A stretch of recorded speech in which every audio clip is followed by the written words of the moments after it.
Hello, everybody. It's Katrina Froome from Katrina Froome Naturopathy here.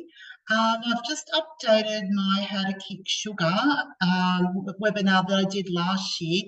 And this time I've actually been focusing a little bit more on how to cook sugar for digestive and hormonal health, as that's what I really focus on in clinic and with my clients and that. So sugar is important in our diet, but it is actually the good quality sugars is what we're really needing. So just a little bit about me. So I've been working in the health sector for over 22 years, and I've seen firsthand how excess sugar intake affects our bodies and affects the aging process. So during that time, while I was studying naturopathy, I was working in aged care, in residential aged care, not community care, and just seeing the effects of the aging process with some of the people, and specifically with their diets and what they've been eating, before coming into care, and what they get fed in care, and that sort of thing. So naturally, when I was working in aged care, I wasn't allowed to do any naturopathy or anything like that. So it was quite frustrating when you can see that, the amount of sugar that they are fed actually does contribute to a lot more of their comorbidities and that sort of thing too, especially like with their Alzheimer's and their dementia. So and also working with a few NDIS clients now as well, and just looking at what their dietary intake's like, and how much sugar they actually eat in a day is mind-blowing, to be honest.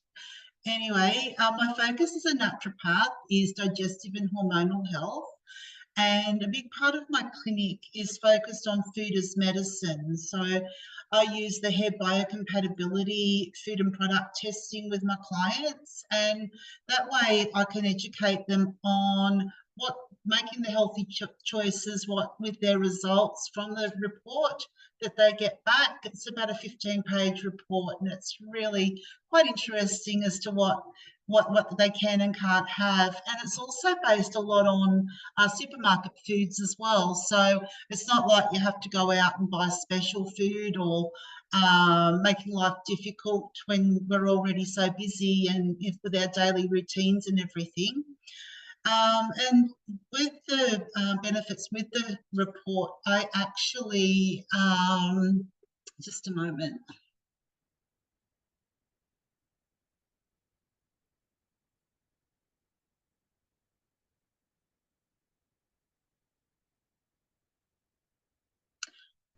Hi, Roz. I've just started, so and I'm recording, so I'll be able to send this through to you.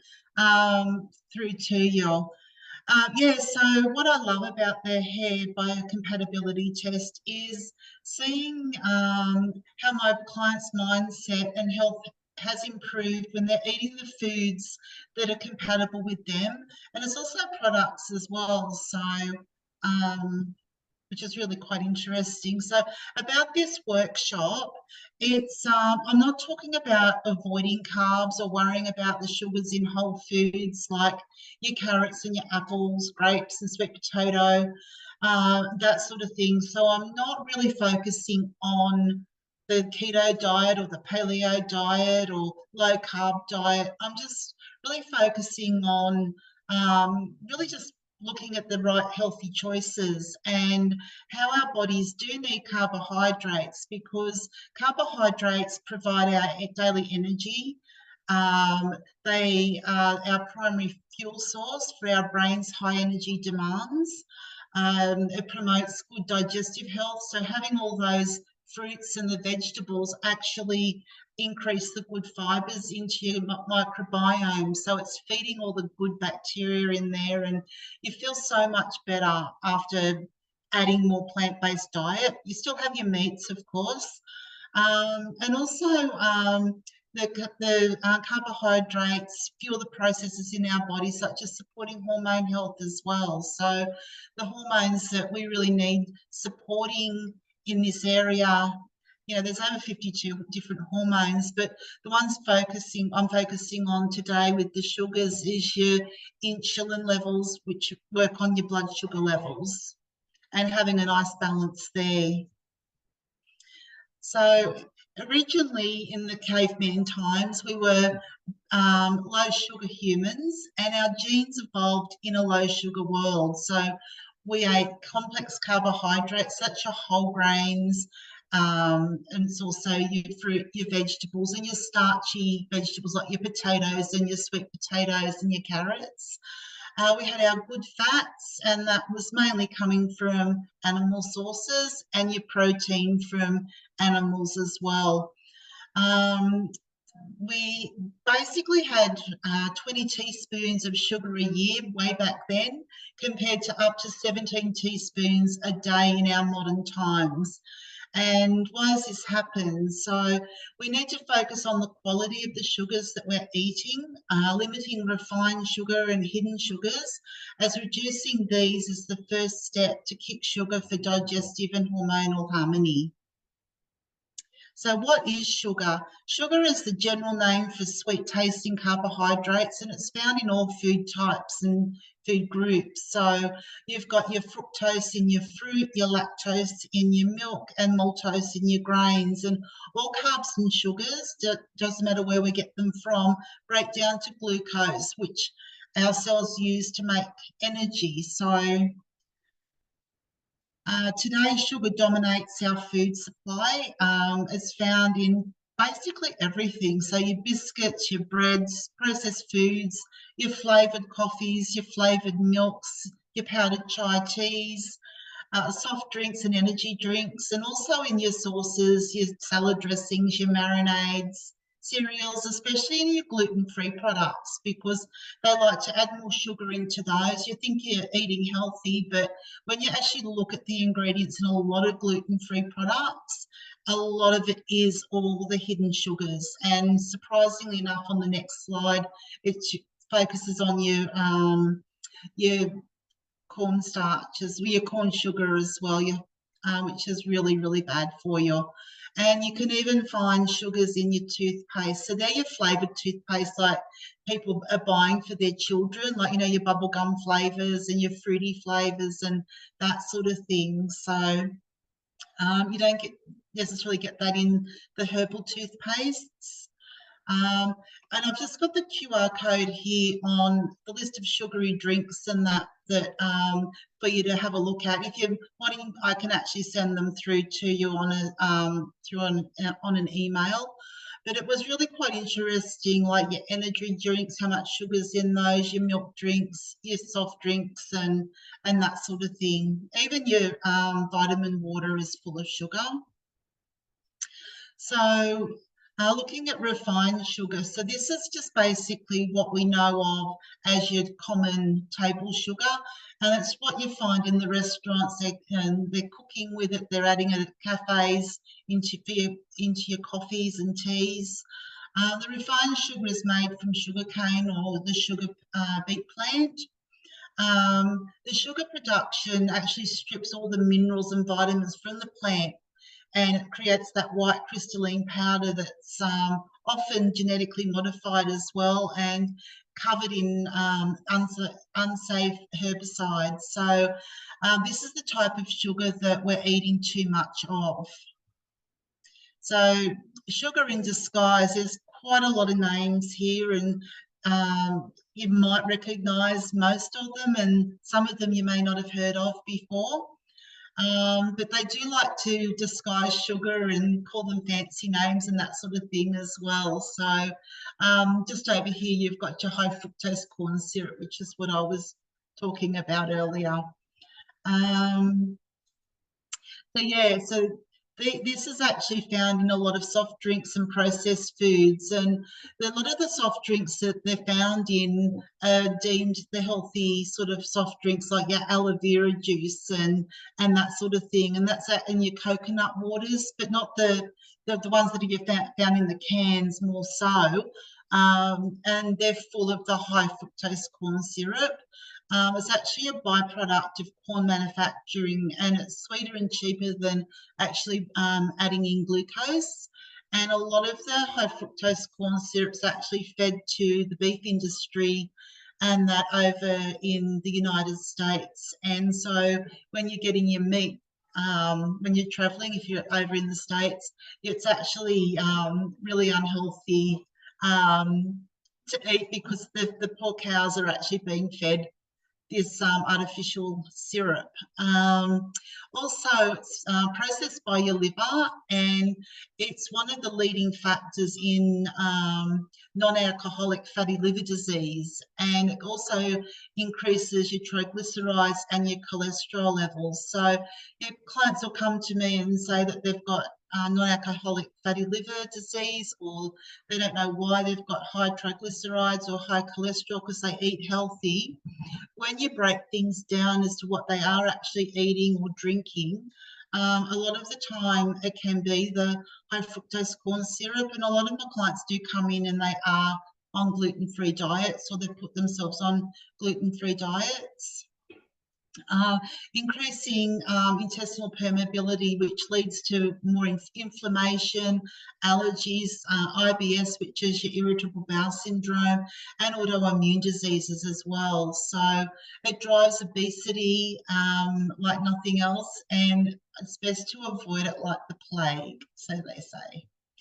So your healthy sugars, honey, molasses, maple syrup, agave, and medjool dates. So all these ones are generally used in vegetarian cooking or vegan, except for honey, because they're plant-based.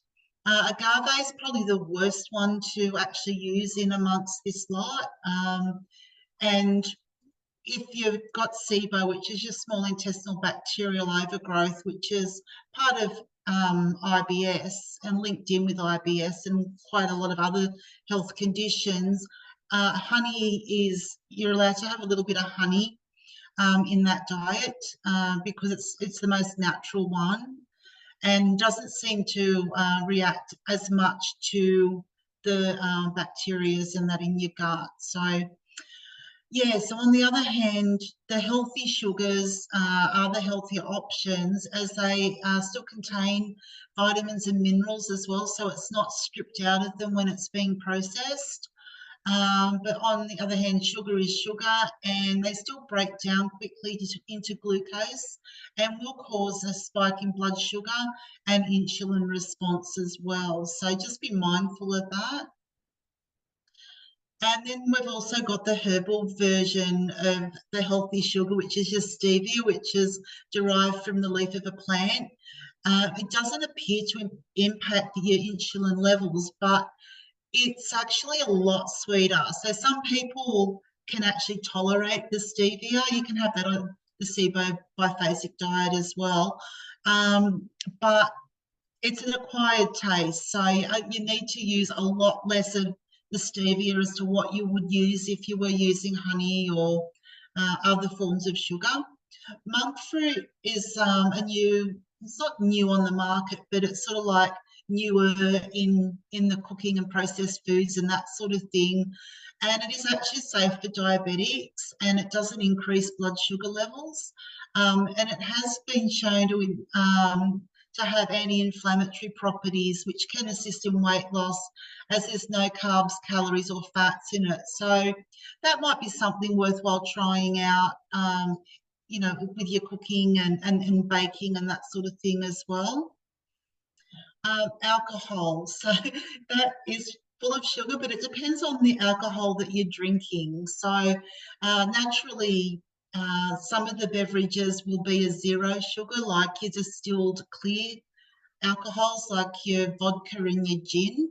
The coloured ones like your scotch and your bourbons, they still have a little bit of sugar, but it's really your sweet wines and your champagnes tend to have a lot more sugar than anything else. And what makes the big difference with alcohol is what you're mixing it with. So if you're a cocktail person or even a mocktail, and I do still think that the non-alcoholic alcohols that are on the market and being marketed and that sort of thing, quite heavily at the moment. They still do contain sugar. Yeah, so your cocktail, so what you're mixing it with, like your fruit juices and that sort of thing, or your soft drinks and that too, that just adds more sugar into those drinks.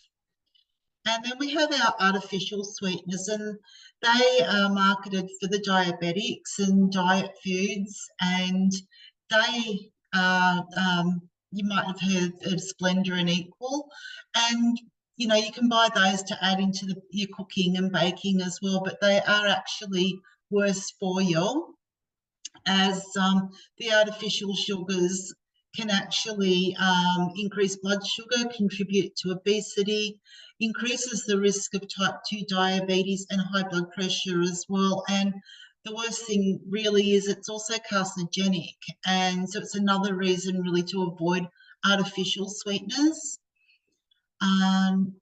Insulin is our fat storage hormone. So insulin was designed to store away the extra glucose as fat for when times were plenty and for when foods were scarce. So in today's society, food isn't as scarce as what it used to be, even with the cost of living increasing. We still have a huge variety to choose from at the supermarket. And also eating in season is really important, as it helps to support our gut microbiome, which in turn balances our hormones. And insulin, a lot of people would have heard of insulin resistance by now. And insulin resistance is when the cells in your muscles, your fat and liver aren't responding well to insulin and can't use glucose from your blood for energy. So to make up for it, your pancreas goes into overdrive and makes more insulin because it thinks that, we're going into famine or scarcity. And over time, your blood sugar levels go up. And this happens because of, like, we're living a more sedentary lifestyle. So exercising is really, really important. Moving your body daily, chronic inflammation, and most people are inflamed, and people are chronically inflamed just mainly due to diet as well as other health conditions that contribute to inflammation. Stress as well, long-term stress. We're not sleeping well enough, not getting a good night's sleep, so not getting that 7 to 8 hours of sleep. Perimenopause, menopause and postmenopause are a big factor in causing insulin resistance, because our estrogen levels in perimenopause are decreasing. So insulin sort of like comes in and wants to rescue us, and it's trying to be good, but it's causing more problems than it should, because it's trying to really come in and take over from estrogen. So, and then of course menopause, when we're low estrogen, and postmenopause, we tend to get those, the little muffin tops and the rounded belly, and that's just all to do with insulin resistance. And it can be changed, but it does take a little while to balance it all out, but it can be done. And of course, we all eat too much sugar, so we try not to, but it's, in everything, unless of course we're baking and cooking from home, not having takeaways and that sort of thing as well. So sugar really depletes our body of precious nutrients, and because all the vitamins, minerals and fibre have been stripped away from refined sugar, our body has to pull on its own reserves of vitamins and minerals to break down the sugar that we're eating. And this can lead you to feel depleted, exhausted, experiencing poor sleep along with brain fog. So not a nice feeling at all. Sugar's impact on our body is it weakens our immune system. So having a high sugary meal can suppress our white blood cells for up to 5 hours. And that in that time, it can lead to more chronic infections like your colds and flus or other viral infections when you've got a weakened immune system. cardiovascular disease, as sugar contributes to inflammation and damages the blood vessel walls. And then we have hypoglycemia. So people will find that they get hangry when they haven't eaten, and fatigue, and some of the symptoms of hypoglycemia can be fatigue, lack of concentration, mood swings. Some people really get shaky and sweaty, and you know, and very, very weak, and they can appear to be slurring their words too. So having, if that's a common thing for you, it's a really good idea to eat frequently, but eating healthy foods and that in between. So, and to help regulate your blood sugar levels. It also contributes to type 2 diabetes, which is really a lifestyle disease. Type 1 diabetes is an autoimmune condition, so that's a lot more different with treatment and that sort of thing. But type 2 diabetes is where the receptors no longer respond to the insulin produced in the pancreas, and the cells are less able to get energy from the food that we eat. Mood, sugar messes with our serotonin levels, which can affect us by causing low mood, depression, anxiety, or brain fog. Weight gain as well. So back in the times with cavemen and insulin, the sugar triggers the release of insulin, which can affect us, especially once we hit our 40s and start to experience perimenopause. And men also experience that body shape change as well, and their medical term is andropause. So it does actually happen to men as well. Also, it increases the risk of cancer. So there's a major study found in Europe found that women with high blood sugar levels and had an increased risk of developing cancers of the pancreas, skin, uterus, and urinary tract. And I've heard quite a few stories lately about, bladder cancer and that sort of thing. So, and the treatment with that really is quite, quite awful. So, so another reason to cut back on sugar. High blood sugar is also linked to breast cancer for women under 49 as well.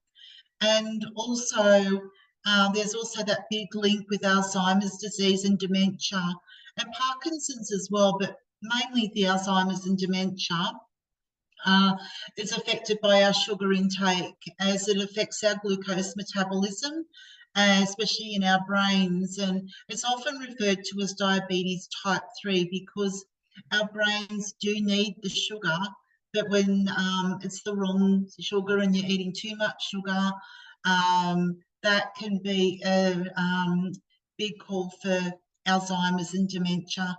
Parkinson's has also been linked in with microbiome, your gut microbiome. There's a lot of different bacteria there that have either overgrown or not balanced enough due to diet, and constipation too is another cause or another link in with Parkinson's. So addicted to sugar? Yes, you are. So sugar is actually more addictive than cocaine. We eat foods that contain a lot of sugar. A massive amount of dopamine is released in the brain's reward system. Brain's reward center. Dopamine is our pleasure neurotransmitter. It causes powerful feelings of pleasure and relaxation. So if we keep eating sugar, our brain downregulates dopamine receptors, and then we need more sugar to feel good again. So it's like the dopamine pathway. A lot of people that suffer from addiction, so whether it's sugar addiction or alcohol addiction or social media addiction, any addiction, it's actually related to an imbalance with the dopamine pathway. So having that looked at and treated is another thing that I can do in clinic as well. So sugar is stressful. So sugar it contributes to the blood sugar roller coaster, causes enormous biological and chemical responses on the brain and body. It's like you're running away from the tiger all the time, so going back to the caveman days. The constant stress ages the brain and the body. So once again, looking at Alzheimer's disease, and it contributes to lots of other diseases, as you now know. So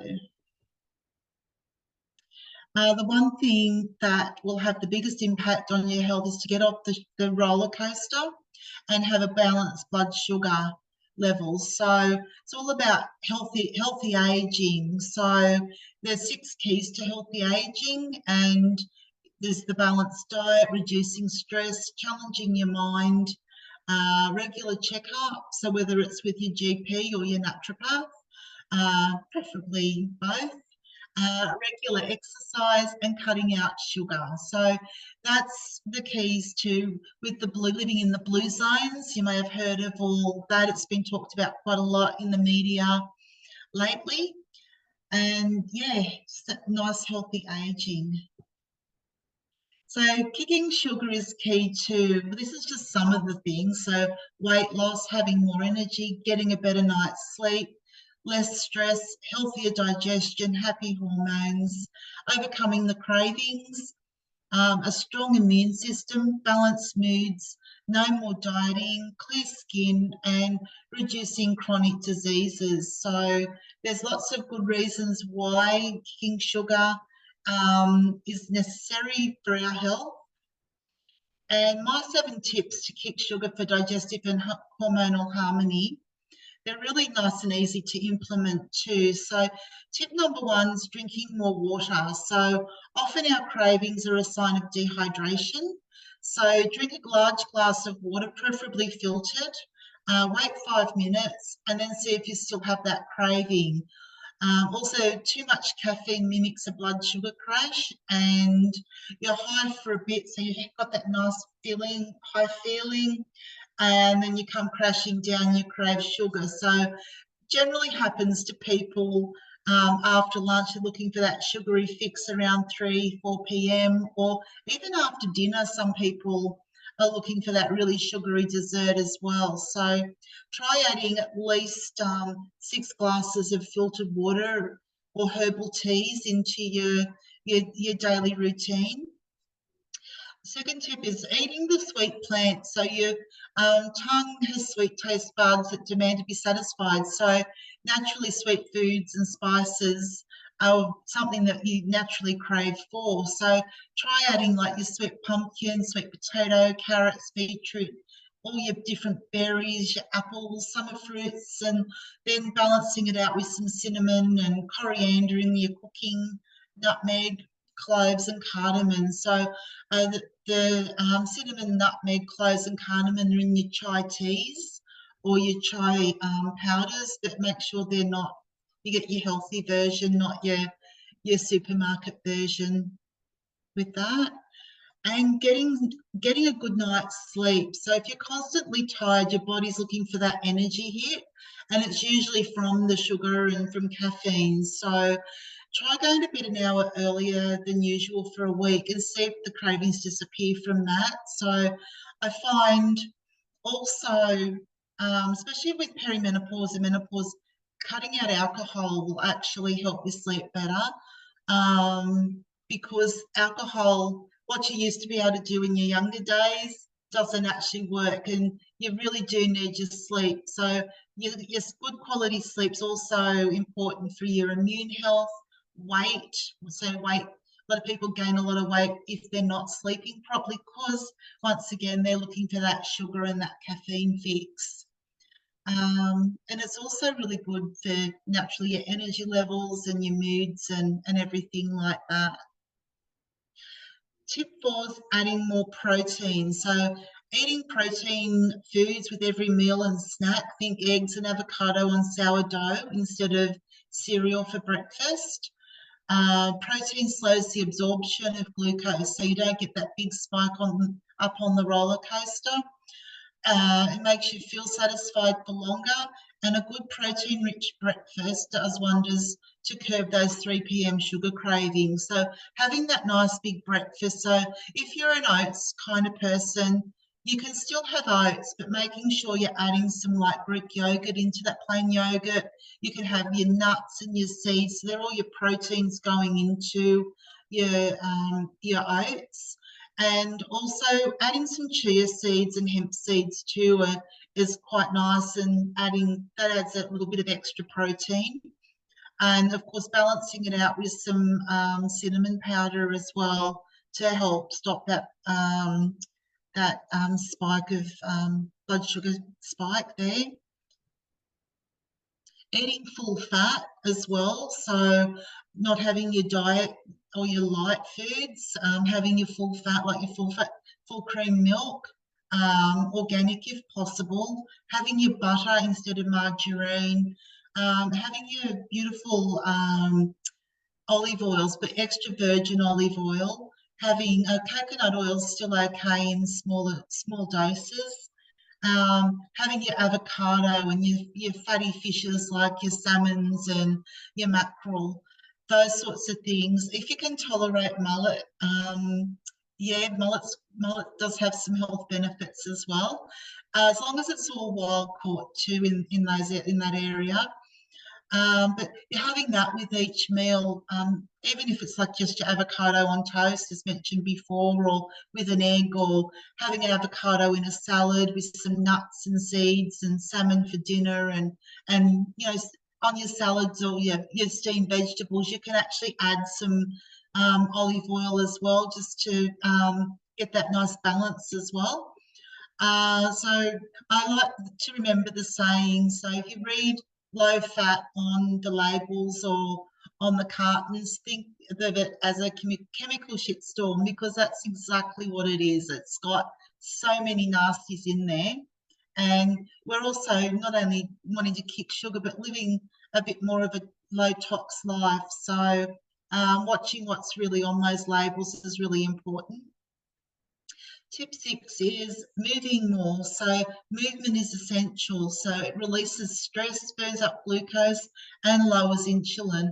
Plus it produces endorphins, boosts serotonin, and it makes us happier. So when you're feeling that bit grumpy or whatever, go and have that beautiful walk outside, even if it's just around the block for 15, 20 minutes. It's still good just to get up, get outside, and burn up some of that glucose and lower that insulin as well. When you don't get enough, the body does start looking for other ways to blow off steam, and that's when people start looking, in and out of the fridge all day if you're working from home, or in and out of the pantry, or opening the door and just staring at food, hoping that something in there is nice and sugary. Yeah, so and binging on the sugars. And tip 7 is just finding some new rituals. So I think a lot of us grew up with having dessert after a meal, and the desserts, I mean, they were always quite yummy, mostly homemade and that sort of thing back then. But if you still are a dessert kind of person, try having a chia pudding before, before bed, or before 8 o'clock anyway, because that's actually a nicer choice. It's got the good proteins in there, and have it with your berries and your coconut milk or your almond milk, and that just gives a little bit more of the good fat or the good proteins. But also looking at different routines and rituals like meditation or reading a book instead of watching TV. I ended up doing Sudoku, but not on the computer or on your phone. Doing a paper colouring in even is really good too, as a nice relaxant. Just doing a little bit of yoga and just nice stretches and that sort of thing each night. If you're fortunate and you've got a nice size bath, having a bath at least a couple of times a week and soaking with some nice magnesium. That's also a nice routine as well. But yeah, definitely redirecting yourself away from having those sugary desserts. And then we're looking at conquering the cravings, because a lot of people do experience cravings, and cravings happen to young and old. So you got to look at, what do you really crave? So underneath that craving is usually an emotion that you're trying to avoid. It's your body seeking to balance itself. The more you ignore it, the stronger your craving will become. You could be low in dopamine. Um, it could also be that your life lacks joy or pleasure and you're seeking it through sugar. Are you taking time out for yourself, or are you being really hard on yourself?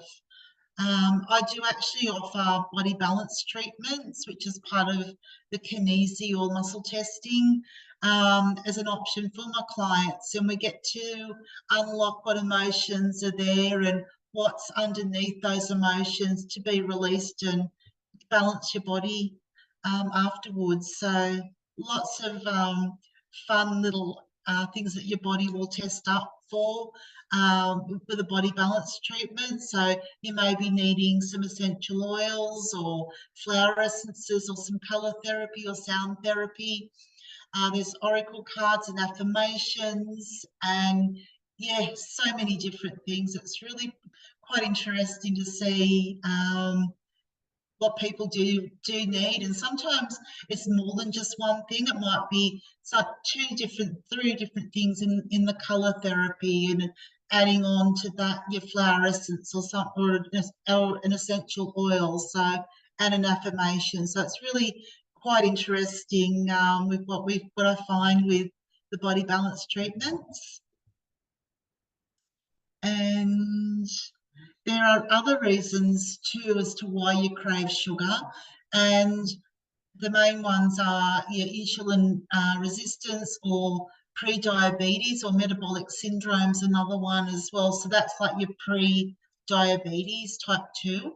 Hormonal imbalances, like with your sex hormones or your cortisol or your thyroid, when you're feeling run down and that sort of thing, with your hormonal imbalances, that's a good sign something's not right with how much sugar and that you're really craving.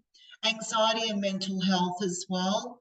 Gut infections like your SIBO, your parasites and candida. I find people that actually have those types of infections, they're really craving like the white foods. So your starchy, like your rice, your pasta, your breads and that sort of thing. So they're the sorts of foods that those bacteria and the funguses, like with your candida and your parasites, really go for.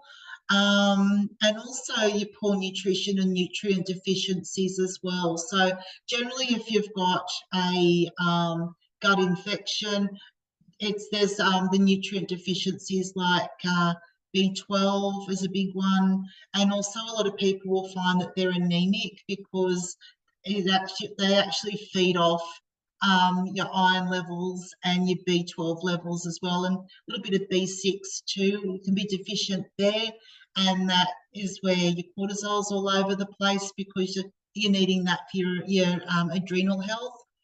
A lot of the time, you know, you have a busy day, come home from work and you're craving that glass of wine to relax, calm your anxiety and low moods and that sort of thing. And one glass of wine can lead to two, and you know, in some cases you've had that bottle each night, and that's not good, and that puts on a lot of weight too, and a lot of other health conditions.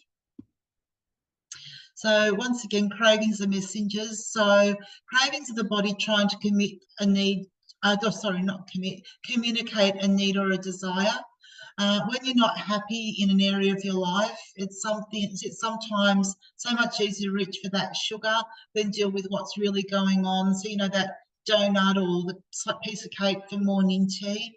Anytime you feel like reaching for food or alcohol to self-medicate, it's time to step back and listen. And also, there's a lot of offices. I've got a couple of clients that work in offices, and you know, the amount of cakes that are bought each week and that is just crazy. And then they'll buy, you know, a gluten-free cake, and then they'll have another cake and biscuits and all sorts of different things. And you know, the people are feeling quite, it's quite exciting to begin with, and then they start putting on the weight, and you have trouble saying no, and that sort of thing. And sometimes the officers will swap over and get those beautiful fruit boxes, but they also have the cakes and that sort of thing too. So that doesn't make going to work fun, I don't think. So yeah, so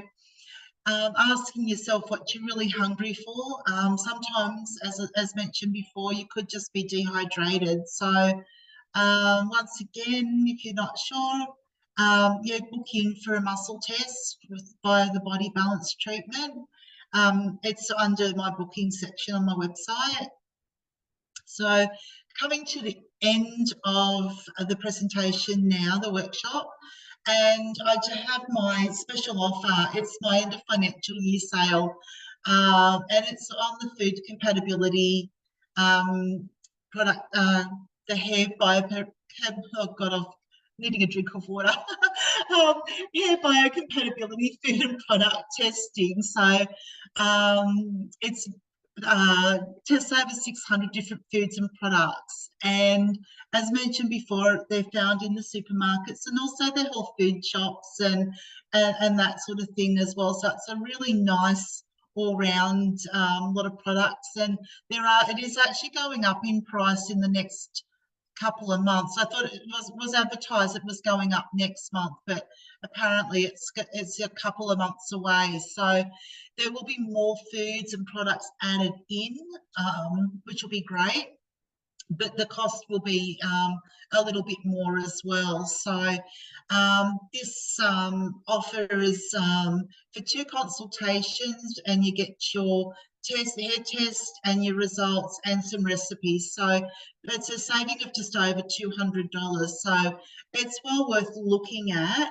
And I usually have these ones as my autumn special or my winter special or coming into spring special. So there's always one of my little specials up on my website. So if it's not affordable for people now, just let me know and we can work something out. And also just on the next page, it's just scanning it to get through to my website, to the booking, and it's under end of financial year sale at this stage. And yeah, and you can also book the body balance in there as well. So that brings the workshop up to the end now. So I'm just wondering, are there any questions at all?